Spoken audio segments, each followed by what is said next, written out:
Welcome to our Ask an Author event with author Stephen Sexton. Stephen Sexton is best known for his most recent collection, If All the World and Love Were Young, which has won a myriad of awards such as the Ford and Rooney Prize. In the collection, the lyrical tradition collides with the extremely modern and innovative form as each poem guides the reader through a level of Super Mario Brothers, the landscape bending between the video game and the real world.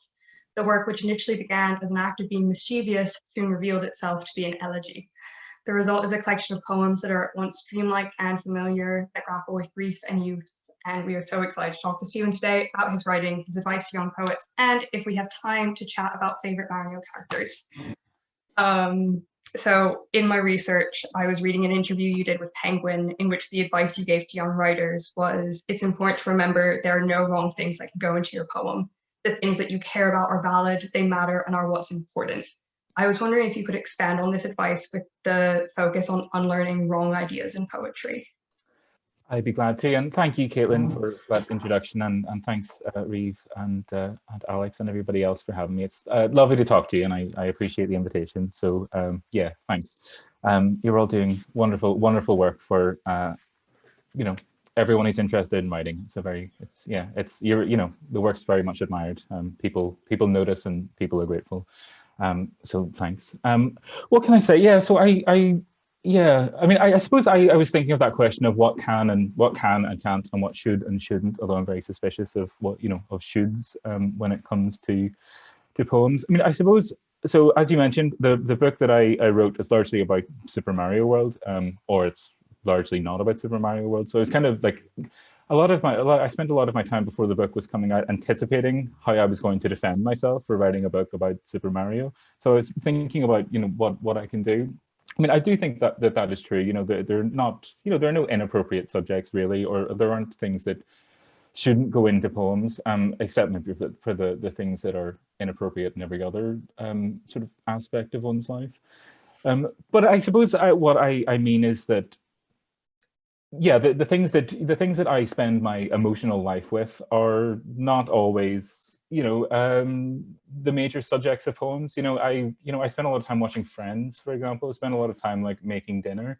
I spend a lot of time walking about. None of these are inherently, let's say, poetic things. And I guess I'm always thinking of how can I use these things that are not typically showing up in poems as parts of poems. So, I mean, I think we have an urge towards newness. I think we always want new things to occur in poems.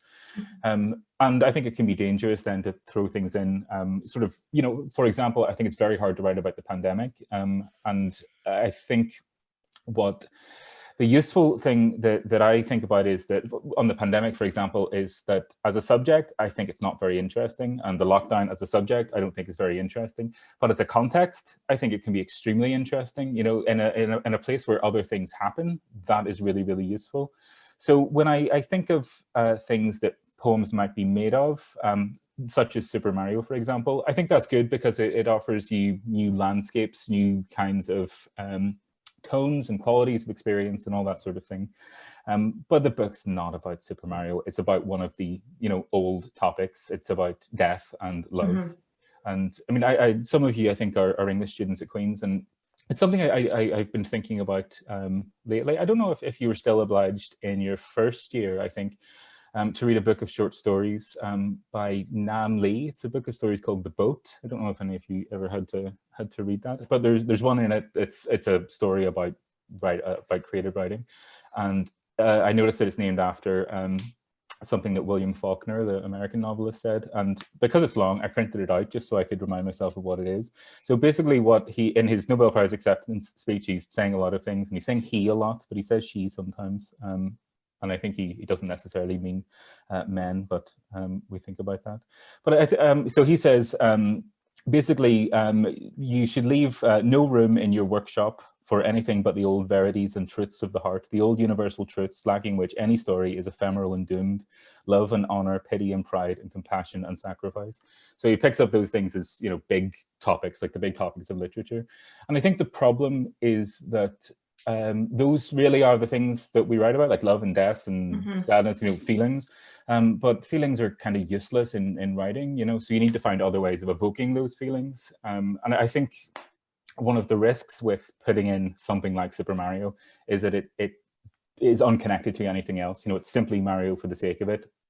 And why would I do that? Mario's perfectly good as itself. It's much better than any poem about Mario. So why write something about it? But I guess what I'm trying to do is to use that to find a new way of talking about a very old subject, which is you know, grief, love, etc.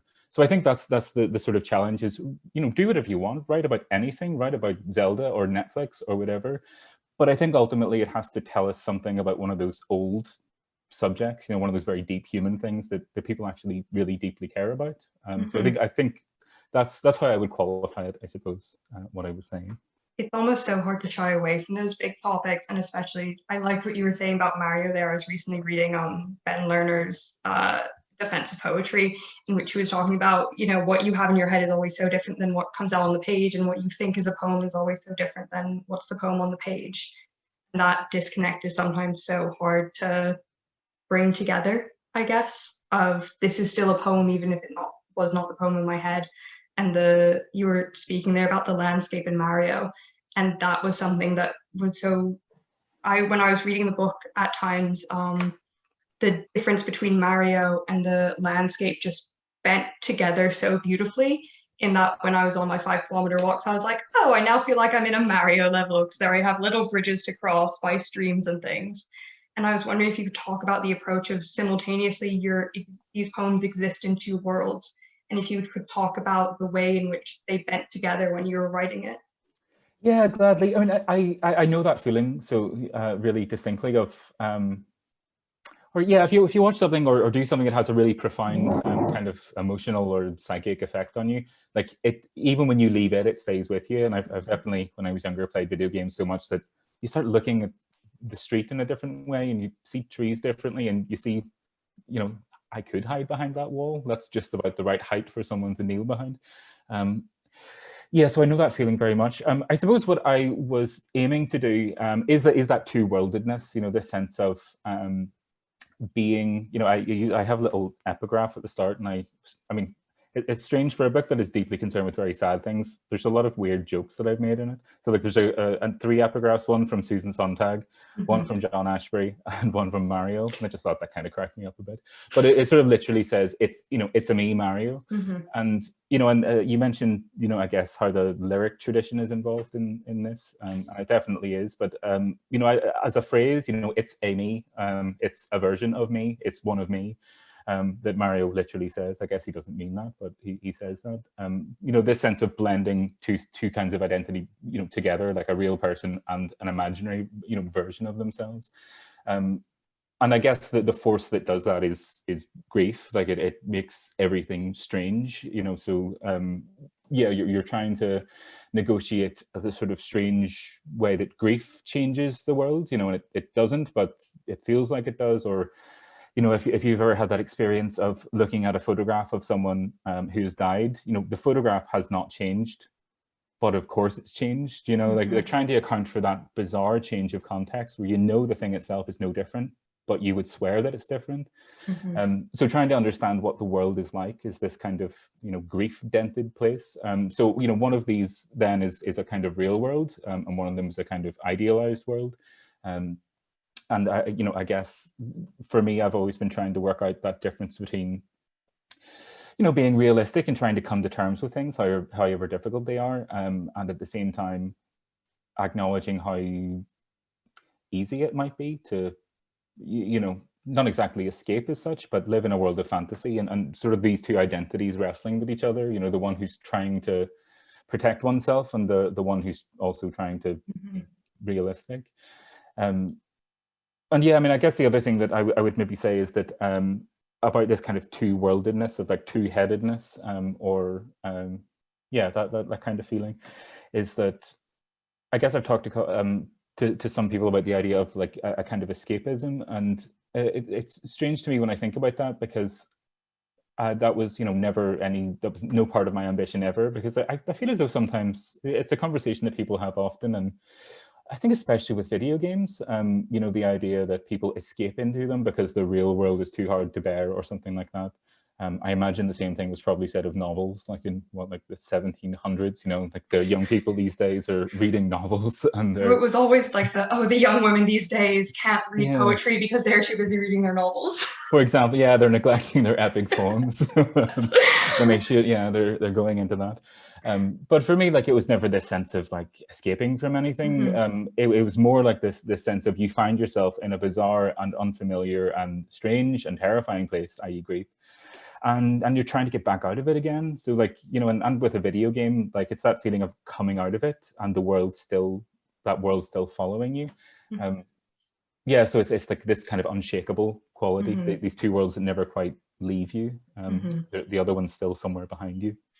One thing I love about the collection is how true it is to the structure of the game, and especially my two favorite poems in it are credits in order of appearance, which I have a feeling probably isn't supposed to be read as a poem, but I find it so calming to read. And I want to ask, did you intend for it to be read as a poem, or was it there to stay very true to the structure?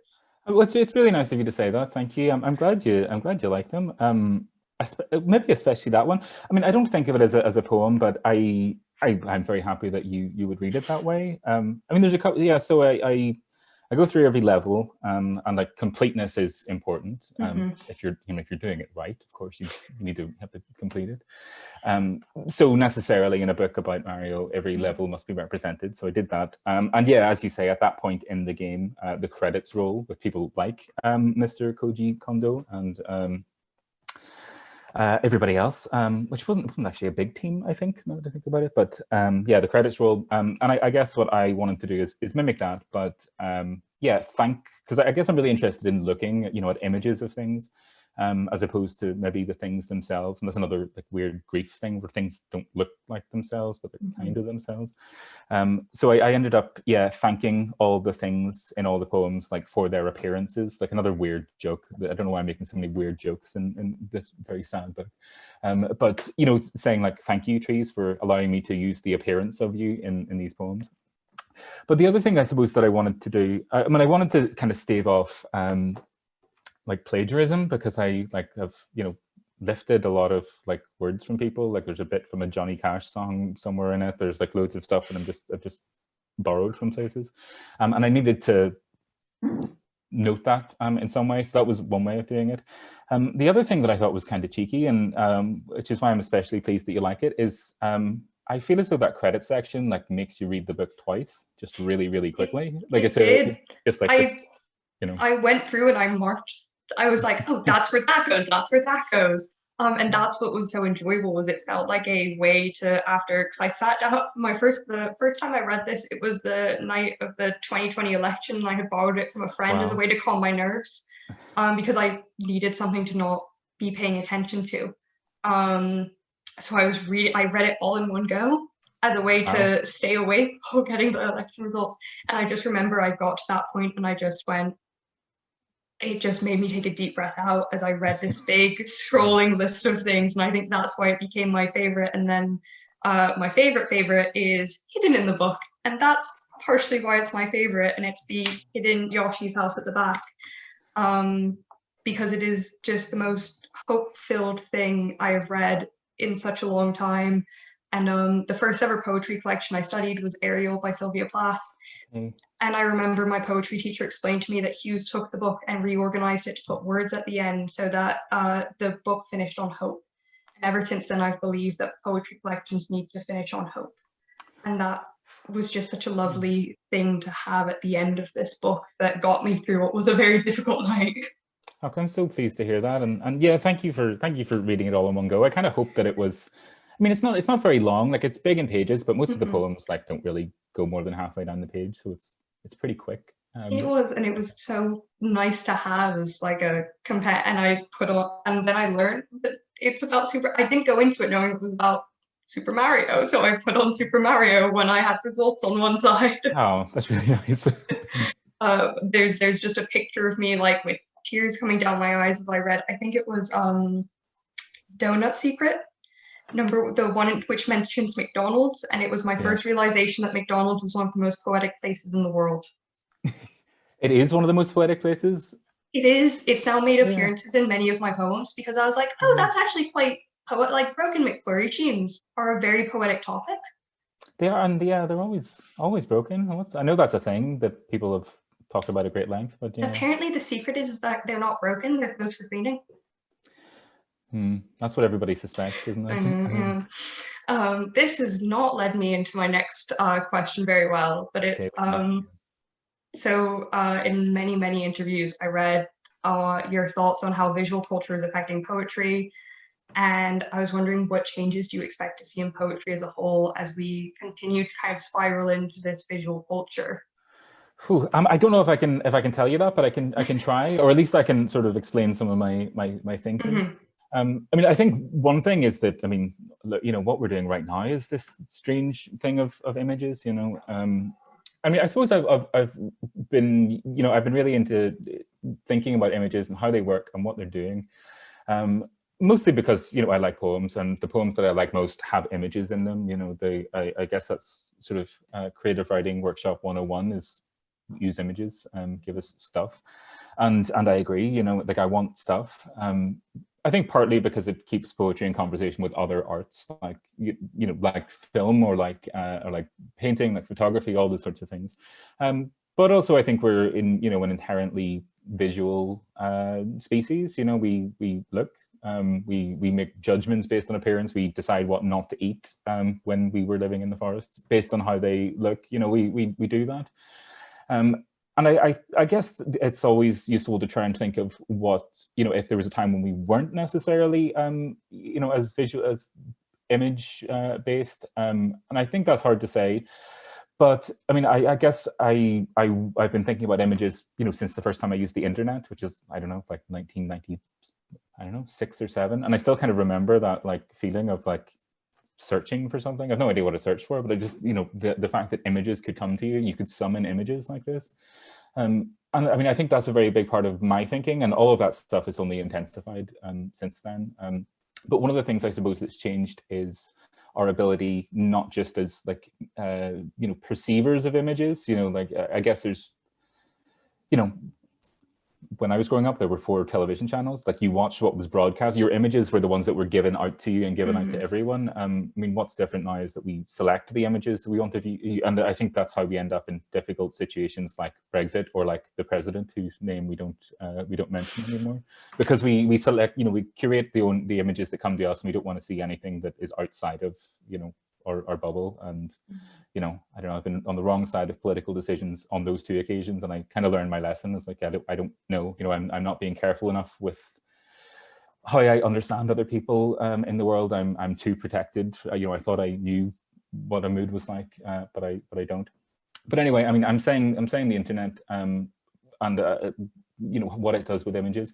But I think the crucial thing for us now broadly is that we can make images. I mean, to think that like in, I don't know, let's say 1830 something, I guess that's when photography was starting. Not recently, I know, but not a long time ago either. You know, like the number of new images entering the world every day was pretty small. It required like somebody painting somewhere, or like scratching on a cave, or like a child making something. So, you know, it wasn't a great number. But I mean, I think we're at the stage where like it's hundreds and hundreds of millions of images are uploaded like every day, you know, to Instagram. That's only the ones that are, you know, uploaded. But just as the idea of like making images, like we can now make images in a way that perhaps we're not really being responsible enough with them yet. And I'm not suggesting the old way was better, where only people in courts and kings like got to paint. Like I don't think that's necessarily it. But I just think there are things that we know about, the things that we don't know about images yet. There are things that we're discovering, how powerful they can be, and how easily they can be misused. So I don't know, like I'm thinking about all this stuff, how it will affect poems. I don't know. I mean, I'm kind of interested. I mean, I don't use Instagram, but I'm really interested in how image and text operates on that, you know, and how you can misrepresent with an image. And again, I'm slightly too old. I mean, I know what memes are. I'm not trying to be like an ancient person, but I never really got into how they are made. But it strikes me that is, you know, memes are basically what poems are doing a lot of the time. They take an image and they use language to give it a new context, right? Like they, you know. I just had something click in my brain there. Yeah. Yeah. Was it related to that? Oh, no. No. Oh, that's Poems okay. are just no poems are just They memes. are just memes. This Yeah. is what I'm realizing. I'm gonna have to carry that around with me Yeah. for the rest of my life when I Or write like, yeah, poetry. it's the Venn diagram, like The Venn those images. diagram. Yeah. Poets, meme makers. So I think anyway, I think that all these impulses like are happening all at once, and I think the impulse to meme, if that is the verb, like it comes from the same kind of place, you know, and you know, language is what provides context for images. So with a poem, you can have an image, and you have the language that sets it in a particular place and all that. But like images that are kind of floating around unmoored, like they can be kind of dangerous. But I guess with memes, you know, you put language on an image and you give it context, and it kind of there's trend and there's pattern and there's all these things that you take into account, and that's also what you do with poetry is you're always taking into account.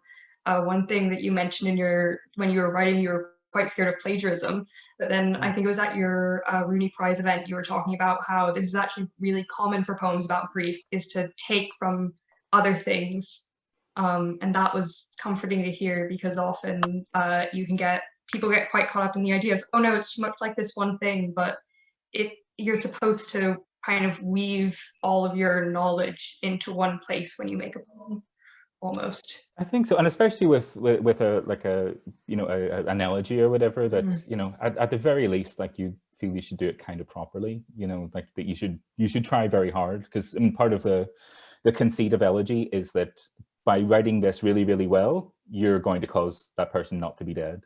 Yes. Like, you know, and obviously that's not happening, but you know, that's I guess part of the spell, you know, that I'm going to do this. If I do this exactly right, I can undo what happened. Yes. And it's, you know, you can immortalize, you can keep them right there. You can. They won't go any further away. Yes. They'll stay where you left them. And exactly. That's it.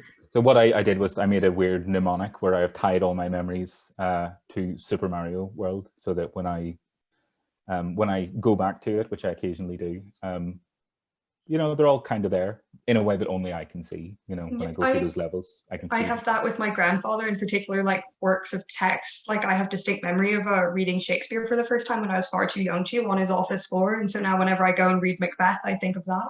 It's exactly that. Yeah. That's a really nice thing. Yeah. Yeah, they go into the language, you know. Yeah, and they're there in that sense. That was just, I remember listening to you say that, and I was like, oh, that actually makes a lot of sense for a lot of my memories. Again, did not line myself up well for the next question. Oh, it's okay. So it can be really difficult, I think, more than novelists, to kind of stake your career as a poet. And again, in interviews I read, you were quite hesitant at first to call yourself a poet at times, which I understand. I refuse to call myself that. I say, oh, I write poetry. I think that's the right answer. Yeah. But I was wondering if you could provide us with a map of how you got to this point of where you've produced this book and got into this point. I know vague things along the way. I know you were an introductions poet in 2016. That's right, yeah. Ooh, that sounds right, yeah. Sorry, I was doing my introductions research. Thank you. And I was wondering if you could provide us a map of how you got here. Yes, I can try. So what was I doing? So, I mean, I was a student at Queen's and did all of my studying at Queen's. And I did that because the people around me were the people I trusted and wanted to be with. So I did an undergraduate degree and I did a master's degree there too. But what I would say, and I don't mean this to be maybe, well, I mean, I do mean it to be flattering. Like what I had and what I think people need is exactly what you're doing, what you know, you guys are doing. You need a community of people who are interested and who are passionate about it and don't really want to do anything else, or they do, but it's always kind of there. And you need that because you do nothing by yourself. Like you write something and you know, you show it to your friend and they say, wow, I really like that. And then that feeling becomes important to you, and you make sure you manage it properly and all that, so you don't get out of hand. But then they show you something, you say, wow, that's really good. And then, you know, maybe somebody writes a bad thing or somebody writes something really exceptional. Pardon me. And then, you know, you want to try harder to get this up too. But, you know, what you're doing is like everybody is celebrating everybody else and appreciating them and helping, you know, nurture these talents, because you know, nothing happens alone. Like it just doesn't happen. and I think it's always kind of disrespectful to suppose, or for people to suggest that they were able to do things themselves, because they didn't, I imagine. So I was very fortunate to have a lot of friends, and a lot of poetry things happening. Like I don't know. I mean, there was a stupid amount of poetry in Belfast where you really could, just follow the free wine like 5 nights a week. Like it's incredible. And let's hope that's the case again. But so I had a lot of friends that I trusted, and a lot of people writing great things, and a lot of us trying really hard.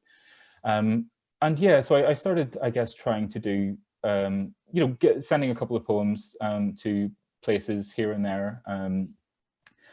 And I'm just trying to remember the timeline. I suppose that's right. Yeah. Wow. And was it 2016? You won the National Poetry Award as well. That's right. Yeah. So that was 2016. I think that's actually being announced tonight.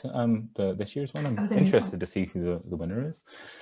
Yeah. So I was, just writing poems here and there. There was I guess I can tell you, there was a thing at the time called the Faber New Poets. It was like a scheme. Maybe you know about it. It sort of happens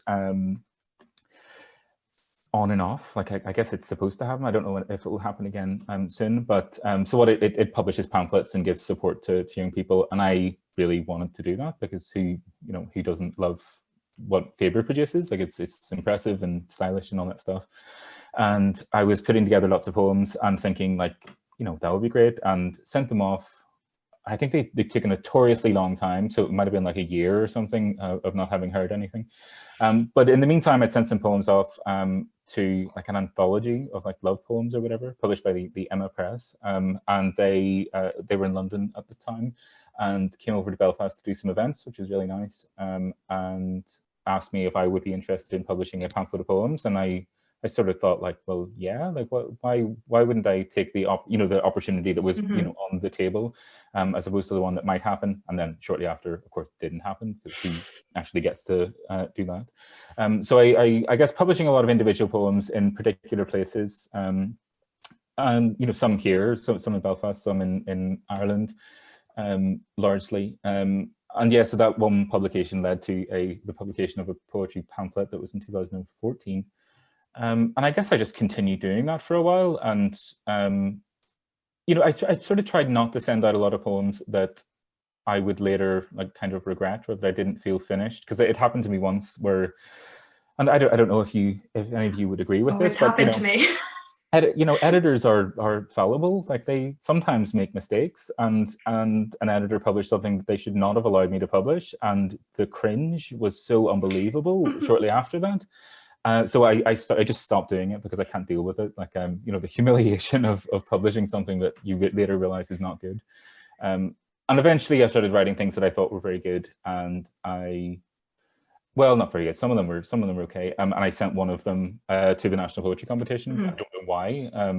I just thought, I really like this poem. And looking at it, like after 1 week and the next week and the week after, like it didn't get any worse. Like I still really liked it, which I figured was a good sign. I read it recently, and I was just like, I love this poem. I love all the animals breaking out of the zoo. This is great. Yeah, I love some animals.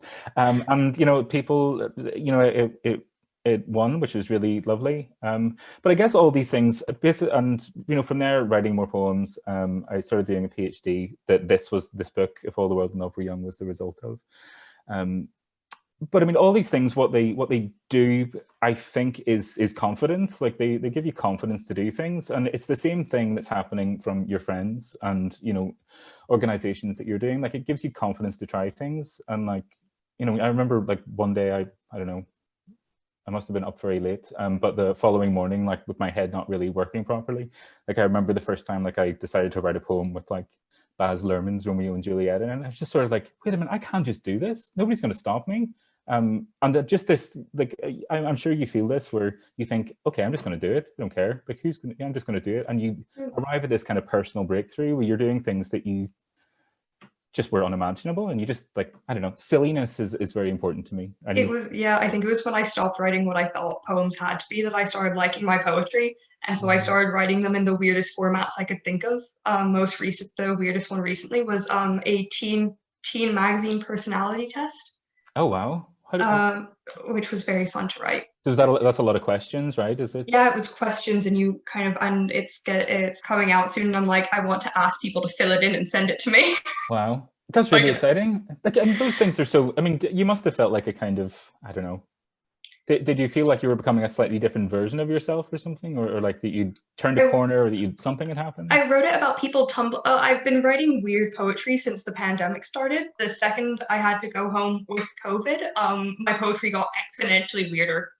I think it should. I think that's responsible. I think that it gave me good poet brain, which is to say that I stopped doing my assigned reading for politics and just started reading poetry. I think that's the right thing to do. I think, yeah. I can confirm I'm 2 years into my degree, and like poetry's proved more useful than most of my readings have. Wow. Sounds about right. Yeah, I blame Ben Lerner for that. But anyways, yeah, and it's just that thing of when you stop being what you think poetry has to be, you break through to this place of, oh, this is what I want to be writing, and what you want to be writing is so much more important than what you think people need you to be writing. And you know what? Like there'll be people you'll discover who perhaps they don't know that they needed what you're doing. Like, you know, it's strange. Like people will, you know, at some point, someone will read that and think, I didn't realize you could do that. And then like you have this, you know, this sort of like community thing that expands even more. Well, you're in that category. It's like in that category of like weird things you can do with poetry. For me, it's you and Anne Carson are like my like reminders of what you can do with poetry. It's extremely flattering. She is my hero. I adore that woman. I remember my weird Anne Carson experience. I read Plain Water while I was getting my hair bleached in a salon. Okay. And I've never been the same since. I think she would like that. I don't know her. I was on a small island with her a while ago off Cork. She was there. We didn't just sail there. But from the limited experiences that I have had with her, I think she would really appreciate knowing that you were getting your hair bleached. I think it was Canula de Anna, the Dog Days of Anna, in which it's a phenomenology conference. And I was just like, that's how I learned what phenomenology was. And it was great. And it was what taught me what poetry could be. And then I got introduced to this book and I was like, oh, more reminders. Poetry is supposed to be fun for you to write and also really enjoyable to read, because I was coming off of my formal education ended with the Leaving Cert English syllabus, which was fun, but it was made fun by the fact I had Roisin Kybert teach me. Really? Yeah, she came into my school to give lectures, and she connected Brendan Kennelly and the Freudian death drive. Sure. As one does, and that was my true like, oh, academic poetry is fun. Fun. I think it's important. Fun is so, and I remember you saying like, oh, this started off as being mischievous. You thought it would be a mischievous act to write about Mario. I did, yeah. I mean, this sort of like relationship with images, like you might know that Auden poem, Musée de Beaux-Arts, about suffering they were never wrong, the old masters. It's that poem about painting, that ends up sort of being about like, I don't know, like the creeping feeling of like war and suffering coming in the late 30s, but like that's part of this sort of grand tradition, like of a Greek tradition ultimately of ekphrasis, of writing poems about paintings. And it is like, it's old masters, it's men admiring men for doing serious proper things. And yeah, I was writing a lot of poems like that and just get kind of bored of it, and thought, well, can I take on other visual objects? Like, can I bring this grand tradition to something that many people would not consider to be quite so grand, i.e. Super Mario? And that's a mischievous impulse. And I thought, like, well, why wouldn't I? Could I write a poem for every level of Super Mario World? Like, could I do that? Like, was there a moment where it clicked for you that you were going to do every level? I think right from the very start, I knew if I was going to do it at all, I would have to. I'd have to do the bit. I'd have to commit to it. But I think a lot of the earlier ones tended to be quite short, like 4 lines long or something.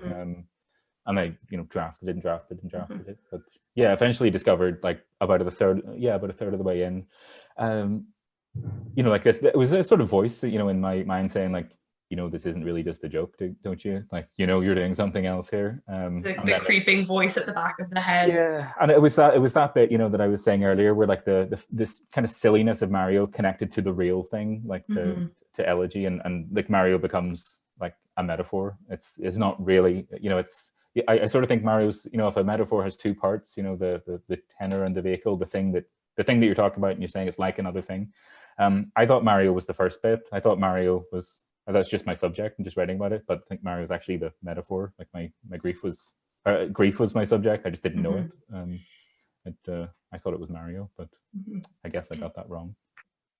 I was wondering if you could talk us through the technical elements a little bit of getting this book published. So I know the first book was with Emma Press, and then a few of these poems appeared in Stinging Fly. That's right. Thank you so much for, I didn't realize I left such a trail. But thank you so much for... Oh, I think Reeve and Alex will both tell you this has been months of research. When I get my teeth into something, I don't give up. Well, thank you so much for doing that. Yeah, so that was quite late in the day, because I mean, one of the things that is perhaps slightly different about this book and many other poetry books is that it's not really a poetry collection, in the sense that we usually mean poetry collection, as in a lot of poems are published in various places and they're collected into one publication. You know, this is, I guess, closer to a project book, which I think is more common largely in the US, but is becoming a little more common over here. And as such, like, I didn't really feel like I could excerpt them, like, because most of the poems don't really make sense on their own, and I was aiming for a strange kind of dissatisfaction, which I think is a risky thing to do, where like none of the poems on their own would really feel like much, like they would feel kind of incomplete, which is a strange ambition, and I think really risky to say, I don't know, oh, you feel disappointed? I wanted you to feel disappointed. Like that's a really, really tricky thing to do, and a really risky thing to do as well. But you know, it as a video game, it had to be its unified thing. So I found it very hard to excerpt things because they wouldn't really make sense. But at the end, I managed to, just before it was published, I sent they kindly published a couple of them. But before that, I mean, it was sort of a strange set of circumstances that led to it being published, where I had finished the book, and I'd sent it to a friend of mine, and a friend of his had said, "What's that fella up to?" Because I had been doing, I think I'd graduated, and Queen's had asked me if I would read my award-winning poem for their Twitter, and I did, because I thought that's the least I can do. And anyway, the internet helped get to some people. But yeah, so a guy, my friend Mickey, was talking to his friend Tom, and Tom said, "What's that guy up to?" And Mickey said, "Here, read this," and you know, didn't ask me or anything, and just sent it to him. And shortly later, I don't know, maybe that day or a little later, called me up in a panic and said, "I'm really, really sorry, but I did this." And this guy handed it on to his agent, who called me, and which is all really exciting. I mean, I was sitting in a car and like getting really excited, and she thought that it could be published. So I said, "Yeah, of course, please try to publish something." And after lots and lots of, you know, rejections, which were like heartbreaking, because I mean, most people are glued to their phones all the time as it is. Like, you know, I sort of couldn't go 40 seconds without checking my emails to see if somebody was gonna, you know, and that was for like 3 months. And eventually somebody said yes, that they wanted to publish it. So I mean, everyone else turned it down, but one person did, and they were mostly okay lettings down, but you know, still, it's not nice all the time to have rejections. No, I developed a tick over my UCAS, where I had to obsessively check my phone to the point that my family members logged me out of everything. And when I finally got into Queen's, my mother had to log into my UCAS and call me. That's parenting. That's the right way to do it, probably. And that's why my maths teacher had a video of me like crying with happiness over getting into Queen's. I appreciate, I understand that feeling. So yeah, I mean, if that's what you mean, like the actual technicality. Yeah, because I think it's often really difficult for, especially as you're starting out, you're like, when I talk to other young poets, we're all like constantly hunting for things to send our work to, and at the minute, just a lot of places are underfunded. So we're on the constant hunt of how does it work behind the scenes. Yeah, well, I mean, what can I say? I mean, I would like to sort of be as useful as I can. I mean, I think so. I mean, I can't say that the whole national poetry competition thing, like that really helped. Because I guess, I mean, it demonstrated a couple of things. Like not in ways that I was planning. Like I was just, you know, I just had a fit of egoism, and I thought this poem's pretty good, and I'm gonna send it. And I sent one poem. I didn't send any others. But you know, that there was, you know, whatever way we look at it, things that are prestigious help. Like they really help. So I think one thing that is worth doing is within reason, is like trying to I mean, it all comes back to one problem, which is write really good poems. But like, if you have loads of really good poems and you don't know what to do with them, that's a really good problem. I think slowly publishing a couple of, I say slowly, publishing some things slowly and steadily for a couple of years. So I mean, I guess I was publishing things since 2011 or 12, and I don't know, 3 years after that, I published a poetry pamphlet. 5 years after that, I guess I'd won that award, and that helped. So I think I sort of became kind of, I think awards or things like that kind of make you viable to publishers, because I don't know if you have this feeling where, I mean, I've never had editorial experience, but I know you guys have, where sometimes you just don't know if something's good or not, and you just really can't tell.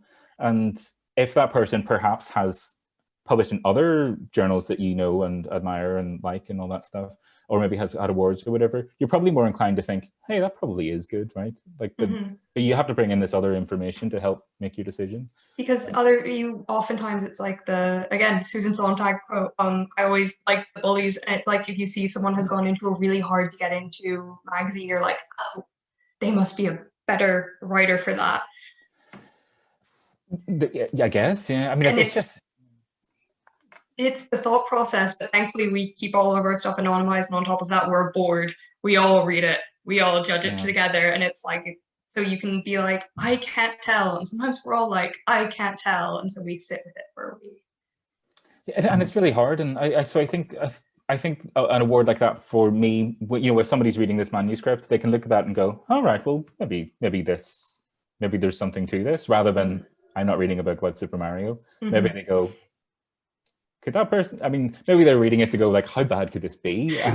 I'm really going to finish this to see just how bad it could be. I don't, I can't tell. But I think certain, publishing some poems is a really good start. And I think I made a decision to try and do it kind of slowly and steadily, which is to say, don't send them to Poetry Magazine with the first poems that you write. Don't send them to the LRB or whatever with the first poems you write. Like, kind of start locally with what's around you. Like you guys are doing, and then build up ever so slightly. I know Emma had a poem in Abridged, which I think is a really superb thing. I think they published something of mine a long time ago, but they've got very, I don't know how their records are kept, so fortunately those poems can't be found. But it's a very, it's a really exciting thing, and those, you build up these steps, and the Poetry Ireland thing's really good. The Poetry Ireland introduction series is really good. I mean, if it's worth saying, people get turned down all the time. I get turned down all the time for things. Oh yeah, I think I have about 20 rejections in my inbox at the minute. But that's just, you get used to it, and that's the thing, is I kind of get them now, and because I have to give them as an editor, I'm just kind of like, yeah.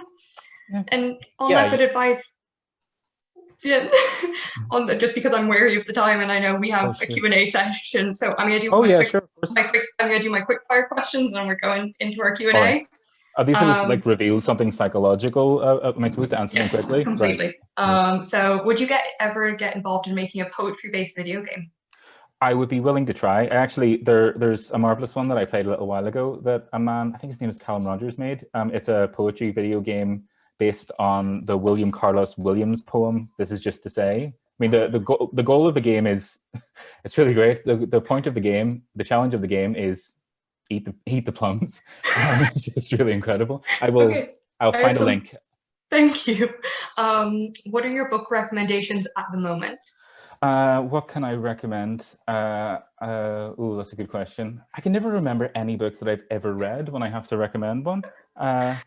Well, I was reading this lately, Terence Hayes's American Sonnets for My Past and Future Assassin, which is pretty superb for any time. And then your book recommendation of all time. Oh, of all time. I am asking too. So the first present and the of all time one. This comes from our President Reeve Brownlee, who's making me ask this. Of all time, what's the book that sort of meant the most to me? That's a good question. I wrote a lot about Anne Carthen's Knox, but I feel as though that's not the sort of book that you can you hear your cousin's really into reading. Why don't you get your cousin a book for, no offense to anyone's cousin, why don't you get them a book for Christmas? You can't give them You can't give them Knox because it's such a weird book to gift the sort someone. of like translation from a Latin poem. Like you can't do that. So I wish I could suggest something. I don't know. I read a lot of Stephen King. I think Stephen King's great. I love Stephen King. Have you ever read anything that makes you think differently about poetry? Yeah, I've been spending a lot of my lockdown like watching videos of like chefs cooking things. And there's a really nice chef called Jacques Pepin. He's a French guy. He makes famous for making omelets. But he like I was watching a thing with him a while ago where he was talking about how to be a chef, and it's basically do it over and over and over and over and over again until you can do the same thing, you know, twice. Like just keep doing it over and over and over again. And then if you want to get better at it, what you do is you work very closely with one chef and discover how he or she does certain things for maybe a year. Then you go to somebody else, maybe work with them for a year, and maybe another one and work with them for a year and learn different things. And then forget how you learned anything. And you end up with like, did I do that? Or did I learn that? Or how did that come about? And then you eventually end up, you know, with your own style. And I sort of thought that's exactly how you learn how to write poems. Like that's exactly how you do it. Like you do it on over and over and over again, and then you read some people really closely, and then some combination of them will sort of, you know, infect Come you. together. So yes, if that counts, if YouTube counts. Oh, that counts. Favorite video game other than Mario? Oh, good question. I played a terrifyingly brilliant one recently called Death Stranding. It's like unbelievable. Like there's an apocalypse has happened where everybody has to stay in their houses, and you are a delivery person who must deliver parcels to them because they're afraid to come out of their houses. It's utterly extraordinary. It is like it's on one hand like tedious and boring, on the other hand like what our lives are like. Is right now. Yeah. Which is better Italian representation, Dante or Mario? Tough question. I think it's a draw. I think they're the same. Okay. Mario or Luigi? Well, my brother's Luigi, so I guess that makes me Mario. Peach or Daisy? Peach, I think. Bowser or Waluigi? Bowser isn't all bad. I mean, he probably had a tough upbringing, I guess. Probably misunderstood. I think he's misunderstood. That comes to the end of Quick A.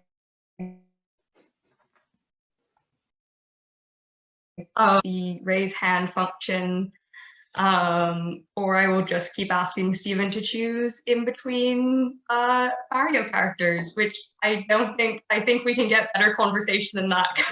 To be fair, that was good information to know. Our vice president, I think we asked him to show up dressed up as Mario as he did at Halloween for our last poetry reading before the pandemic really hit again. And he did, did he? I can't see him. No. Well, it's okay. Am I still here? Raise hand function. Oh, I am. Sometimes my screen's going a little funny, but I think I'm okay. Am I here? Am I here and audible? You're here. I got the same, your internet connection is unstable message there. I don't know. What's exciting in the world of the apiary? Is there another issue coming out soon? Can I ask? Yes, you can. Talk whatever until question. We just finished. We announced the winners of our one pager the other day, and there are one definitive piece of poetry, one prose poetry, and one beautifully funny piece of prose that is written in the style of notices from apartment management to the tenants that something horrible is happening inside this building.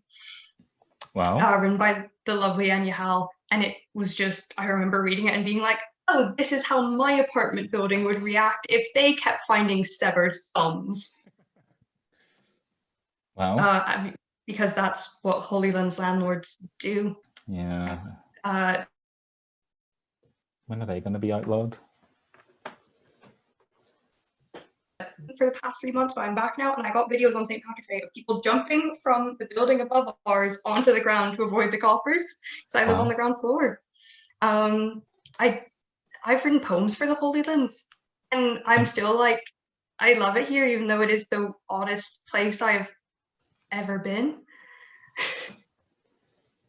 Yes, so we have that coming out. Reeve is on typesetting right now. Reeve and I spent half an hour on the phone yesterday trying to figure out the order of pieces. I think we have some shortlisted people on the call. I think James, Dara, etc. are here. They were prose writers. They're traders to poetry. But actually, no, they're both solid prose writers. They don't write poetry. I can't even blame them. But yeah, new issues coming out. We are working on cover art at the minute, which is always like cover art is a bit more fun than it should be. We have so many good contenders, and we can't pick a single one. Yeah, they're beautiful, beautiful magazines. I thought they look marvelous. They must, well, I don't know. You don't cut any corners, making them look really incredible, which is a good thing. We got all of our printing advice from Lifeboat Press. So essentially, we, as you do if you're doing anything in Belfast, you go to Stephen and Manuela and go, who do I go to get things printed? Yeah, they're well connected. They know. And those are the people that I'm, sort of talking about when I say that there were, loads of friends around, like doing things comparable to what you're doing. It's just, and they had lots of exciting people come and do things, and it's just a really nice thing, and it matters, and you'll be responsible for all kinds of marvelous writers, as well as yourselves. But you'll like be, you're making an atmosphere for people to be, good versions of themselves in, and it's just a really good thing to do. And it's a lot of work, and I'm sure we are hoping and praying for a COVID-free Northern Ireland so we can go back to chasing the free wine around Belfast. I started writing poetry seriously during the pandemic, and we got to do live streamed readings for a period, but I've never gone to do one in front of a crowd. And I'm utterly terrified for the day where I have to read like these poems in front of people. I mean, I think that will be an interesting consequence maybe of the COVID thing and how images work, because I guess it's another thing when you're really in the room with people and they're. Mm-hmm. I'm not used to people looking at me while I read these things. Yeah. I'm used to staring down a screen and just saying some words, which is it's interesting to think that you're going to have to be confronted once again. It is, and I think from there, if it gets I don't know, poetry can get a lot closer to song, right, or music or whatever, and that makes it easier. If you're, it's sort of it's easier to convince somebody that you're singing a song than it is to convince them of the concepts you had in mind, or what, singing's more socially acceptable than telling people feelings. I just got a notification. Oh, okay. We do have a question that came through from James McCaney. I just couldn't see the notification. Sorry about it. Hi, Stephen. First of all, I want to say thank you, because I wrote a review of your collection for a blog a few years ago, and it's by far and away the most viewed post I ever made. So you have some very dedicated fans, and I also know for a fact that blog post has helped me get paid work. So I have a personal debt to you. Oh, James, what was it? Was it on your? I must look it up. Where was it? And thank you, because. No, my blog's called Paper Sale. Oh, I did. Yeah, I remember reading that. That was a really lovely thing. Yeah, I don't know if you want to know if people read things or not. It's, I'm terrified of everything. So anytime somebody puts something up, I'm really moved to read it. So thank you for doing it. No, not at all. It was a pleasure. I was actually looking through. You mentioned earlier the edition of A Stinging Fly that you were published in, and it got me thinking about. Funnily enough, some of that edition was edited by Sally Rooney, who did a very lovely blurb for your book. I read some of her poetry, and just reading it, I felt like there was some kind of, I don't know, maybe tonal similarities or sort of a similar affect with your own poetry. I was just writing with scribblers. It's got me thinking about the sort of impact of groups of writers, of cohorts. And I was wondering what your experience of that was. Do you think it's a good thing, this shared creativity and inspiration? And do you think there are any drawbacks to that kind of groupish, a groupish attitude? So, yeah. Well, thanks, James, for asking. It's really interesting to think about, and I do have some thoughts. Yeah, I mean, so I guess one of the things that I've always been very concerned about is getting rid of, I don't know, someone like W.B. Yeats or whatever, right? Who's writing his poems in his tower by himself, literally over everybody else, looking down on everybody else. Someone, not necessarily Yeats, but someone like that. And even like when it's like, it turns out his wife is the one who's writing most of the weird stuff, but that's what I've been doing during the lockdown, is thinking a lot about Yeats and the weird things that he was doing during the last pandemic. Yeah, so there's a lot of that, right? So I've always been trying to, make sure that how I experience poetry is much closer to a communal act, like an actual valuable social thing. As far as like groups of writers who end up sharing a similar style, I mean, I'm interested you say that, because I think Sally Rooney's poems, and I don't know her. I just met her once or twice, and I think she wrote those when she was quite young. I think the poems. So I must look at them again. I remember thinking they were pretty good, and I was sort of like, oh come on, like you can't be good at this as well. You can't be brilliant at this as well. But so I've got no sort of connection that I can think of, or I hadn't read those until much later. But yeah, I mean, I guess as far as like a shared style, I mean, that's going to happen to some extent, but I think it's probably less risky. I mean, but for the reasons, I mean, so much is, I don't know about you guys, but I mean, so much of writing is absolutely emotionally involved, and you kind of need other people around you, like, to talk about it. And it's just like, I mean, I've like made all the connections of things by talking to people, and yeah, that feeling of like suddenly working something out because you have to talk about it. It's like, oh yeah, that's what I mean. Like, that's what I've been trying to do. That happens when I've been around people, talking to them. And it's one of those things where, I mean, this will be true again, I hope, but with like the poetry workshop is not the poetry workshop. The poetry workshop happens 3 hours after the poetry workshop in a pub somewhere, where you say what you actually meant to say, but were too shy to say earlier, or you were too friendly to say earlier.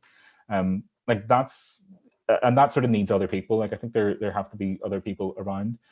There's one other thing that I might suggest is really good to read. There's a man who was a Fulbright scholar at Queen's.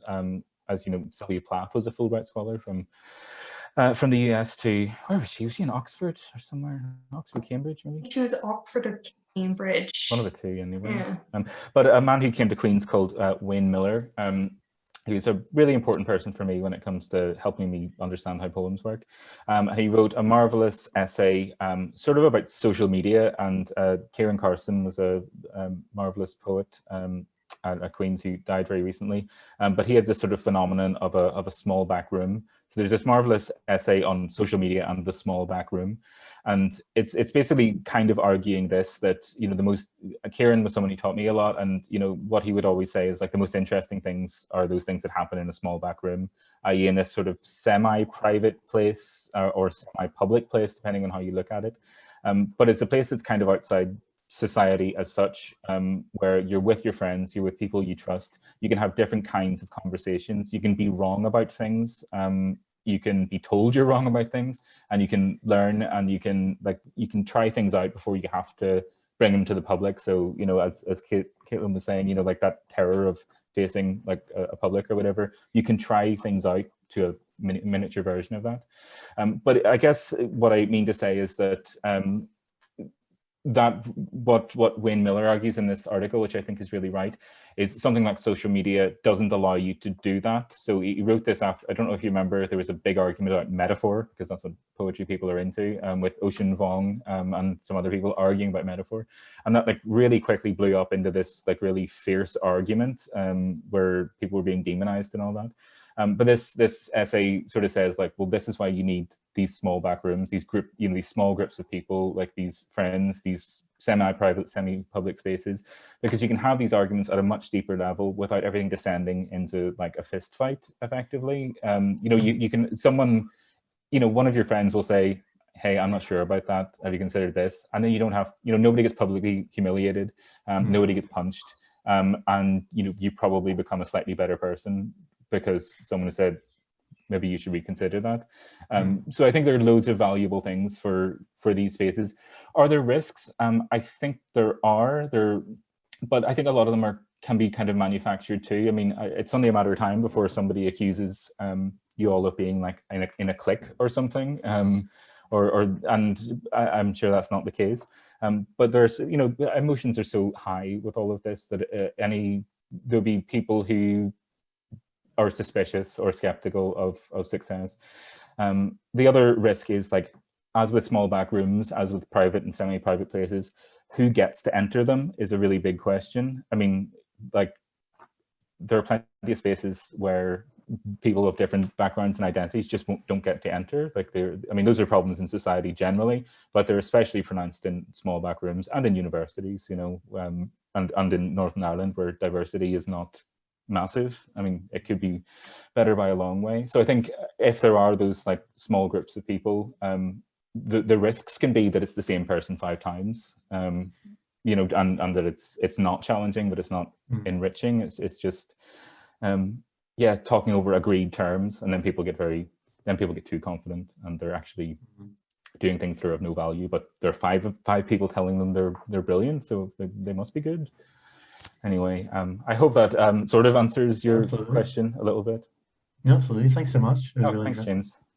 You brought up Yeats there, and I overheard listening to a podcast recently that your most recent project— That was only like 2 days ago. Yeah, I know. I'm a very active researcher. Thank you. Involves Yeats and the Smashing Pumpkins. Yeah, what are they saying? I'm so fascinated. What's happening?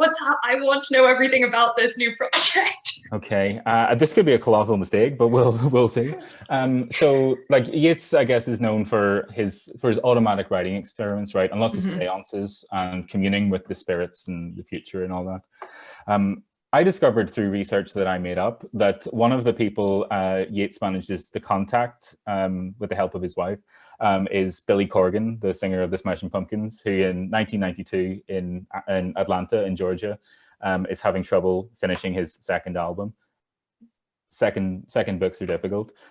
So through this psychic relationship, Yeats helps Billy Corgan finish what would become Siamese Dream. And Billy Corgan helps Yeats learn some things about love, life, you know, laughter. And they just have a conversation over just trying to work things out. No, I mean, no, I'm just looking forward to reading this so much. I mean, it's absolutely insane, but sort of like what you were describing, like, you know, like this pandemic, the whole lockdown thing, as a subject, I don't think is interesting. But I think what our duty as people who care about language is to show how things like this affect language, or affect our experiences. And like you know, at the start of this, it was scary. There were a lot of weird dreams. Nobody could make sense of a lot of things.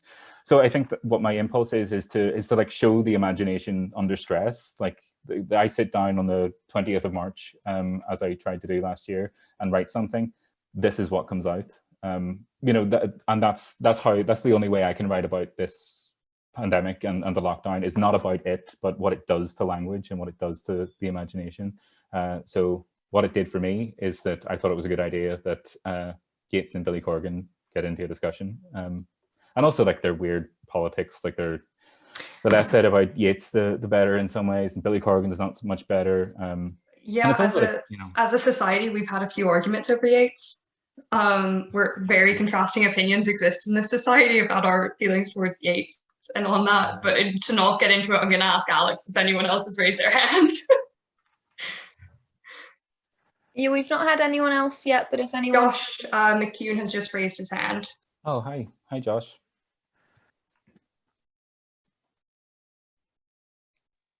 Hello. We can hear you. Right. Cool. Hello. Hi, Stephen. Just want to say, love the book. Thanks, love it. Just first up, I just want to say, in the poem "Donut Secret" too, the line where it says, "The country roads we travel home by, purple and glisten with frost." Whenever I first read that, I haven't been able to stop thinking about how you used purple as a verb, and I just absolutely love. Like, I don't know why, but I just absolutely love that. It's one thing I just haven't been able to stop thinking about. But obviously, in the credits, you mention loads and loads of different poets and other influences and things like that. One thing I just thought about is you mentioned one of the people in the credits you mentioned is the poet Michael Donegie, who's someone who I incidentally have been reading quite a lot recently. I just wanted to ask what you like about his poetry and how you think that's maybe influenced your poetry or he Thanks so knows. much for asking, Josh. Yeah, one of the weird consequences of this book is, and its titles is, I don't remember any of the poems. I don't know what they are. Like I have a copy here. I had to look it up. Yeah, I was amused by using purple as a verb as well. Actually, one other person, a lovely man called Damien Smith, who runs the Arts Council, who maybe you will speak to soon. You should. I'm sure he's a very big admirer of all your work. He sent me a message saying the same thing, but he'd found like one other example of somebody using purple as a verb in this way, and it amused him. It cracked me up too. Yeah, Michael Donaghy, I really really like him. I mean, he's a kind of a tragic case in some ways because he died really young, like of a sudden brain hemorrhage or stroke. Yeah. At like the age of 40, and like a really interesting guy, like Irish American, like traditional musician, and lived in Belfast for a while, as a matter of fact, round the corner from Kieran Carson in North Belfast. I can't remember where he was from, maybe from Chicago or something. Maybe New York. Was it New York? Yeah. But all that stuff aside, like just like a really enviable style, and really smooth, really clean. It's really funny, and he can also be really, really devastating. I mean, you might, I'm sure you know that poem "Black Ice and Rain" is one that always comes to mind for me.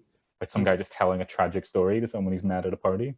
But yeah, I mean, there's a lot of other things that are kind of interesting to me about him. I mean, the poems are outstandingly good. Like, I mean, there's, for anyone who doesn't know them, I mean, there's one that starts something like, with the phone ringing, and the speaker in the poem picks up the phone and says something like, "I'm sorry, my father has died." How does it go? I can't remember how it goes.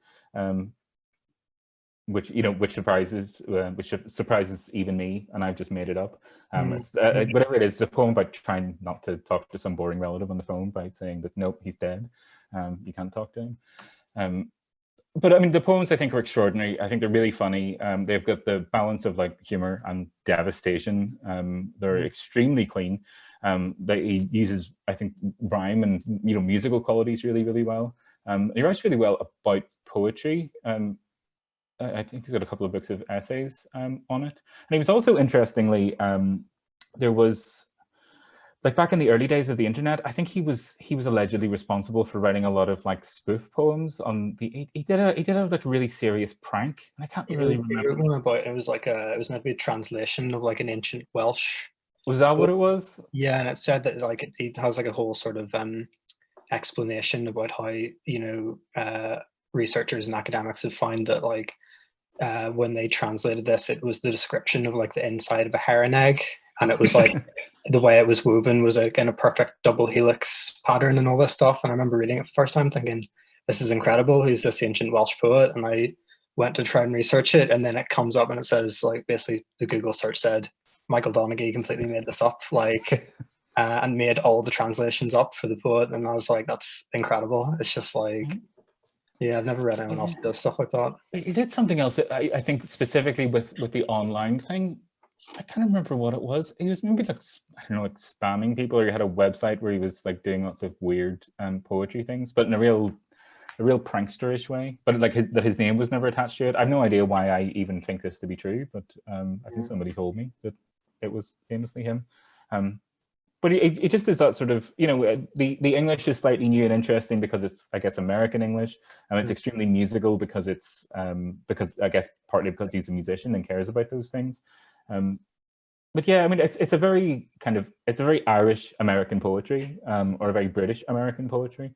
It feels like it does all the things that I think we expect in this part of the world from what poetry does, but with all the energy of what we often expect from American poems. I feel it's also really traditional but new at the same time, and all that stuff. I know, I think he's outstandingly good, and yeah, people I guess don't talk about him quite so much, it feels, but they should. I think we have time for one more question. I am keeping, if you can also type it in the box if you have it. We're doing our best to keep our eye out because I have been exceedingly bad at looking for them. Oh, it's okay. Have a look.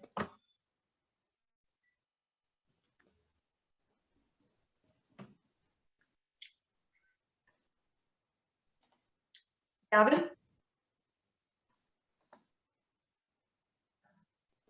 Hi, Stephen. Oh, hi, Gavin. I didn't recognize you there behind your mask. I'm hiding.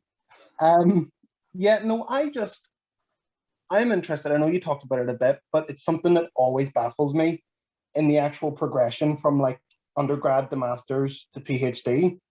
Like the way that works. Like, first off, how did you find the jump from undergrad to master's? And then how does that lead into the PhD then? Do you have, because I know that takes like certain kinds of funding and things. So just how does that work? That's a good and important question. I suppose I didn't really. I felt I'd started doing writing in my. So it was when I was doing it. It was structured slightly differently. So rather than having creative writing at first year, I could only do it, I think, from my second year onwards, which I did. And by the time I was doing it in my third year, like I was kind of addicted to it, and liked that feeling and liked talking about things, and didn't want to stop doing it. So I wanted to do a master's degree, which I did in 2011. There wasn't funding for it, so that was at the time. There is a lot more now. So that was paid for, I think, by my parents, which was very nice of them to do that. Although it was also a lot cheaper then than it is now, but still, nevertheless. But I guess there weren't loans, so you couldn't get loans for it then either. You can get loans now. But I mean, that's where I guess it was at the master's where I did really start thinking. I mean, and that was because I think it's fair to say that in our undergraduate experiences, I guess we're sort of there are lots of different kinds of people, right? There are people who are really, really passionate about the subject, and there are people who are doing it because they didn't want to do something else. So that means the quality of engagement and quality of conversation, etc., can be various. Also, it tends to be people here from, Northern Ireland a lot of the time, Ireland, the UK a little more. But I guess when I was doing my master's, there were, people from the US, there were some people from here, there were people from all over, from England, people of different ages and different levels of experience. So that's where things really became really interesting for me. Because I had to sort of rationalize everything that I thought with somebody who'd actually been doing this for 20 years. And they know some things much more than I do. Or how do you have a meaningful conversation about somebody's work? And these are all people who are choosing to do it. I mean, you can sort of do a master's degree or you can do an undergraduate degree and find yourself in a creative writing class, but not really be passionate about it. But to choose to come back and do a master's degree, I guess you should be pretty clear that you want to do it. So there's a lot of very passionate people, and it helps. Like, I mean, everybody's good and kind, and you up your game really quickly, and you go to a cafe and you have an argument, and people are arguing all the time. It was all kind of good natured, but mostly, and like that stuff's really thrilling because you get to really work things out and seriously talk about it. So I mean, in that sense, the jump's manageable because everybody makes it manageable. I mean, there's a group of people that ideally should become very close with each other. I hope that's true. I see the wonderful poet Matthew Rice is here, and Matthew's doing a master's at the minute. But I mean, I really think that people should be engaged with each other really, really closely. That they should become friends. That they should be working as this I don't know, poetry making unit of some kind. That they're all doing this stuff together as this unit, and that you're that group is providing people with something they just aren't getting anywhere, because you love dearly your partner and your dog and your parents, but they're probably not going to understand what it is that you're doing with poems the way other people do in that room. Like, they're probably just not going to get it. So those become really essential relationships. And I did a PhD because I sort of couldn't stop. I mean, there wasn't funding for me at the time. So I was paying for that. I was doing it part-time. There's a lot more funding now. I started doing it part-time mainly because it was a lot cheaper. Like, it was, I don't know, I can't remember, but it worked out being a lot cheaper to do it part-time, and I aimed to do it over 4 years, which would have been actually, yeah, I think it was, anyway, it made some kind of sense. Sadly, well, this book exists for one particular reason, but I had inherited some money at the time, and I used it to pay for to do a PhD. So there wasn't any funding then. There's a lot more funding now, so it's possible. But it's a similar kind of thing, you know, that you kind of have to be obsessed with it. I mean, you're choosing to do all of this, and you're choosing to do a project, but you know, it's also personal. It also gives you time. I mean, it's a job, not the way other things are jobs, but it is still nevertheless a job that you're being paid to carry out research, if you are funded. So you know, it is a job in that sense, but it's also a nice job.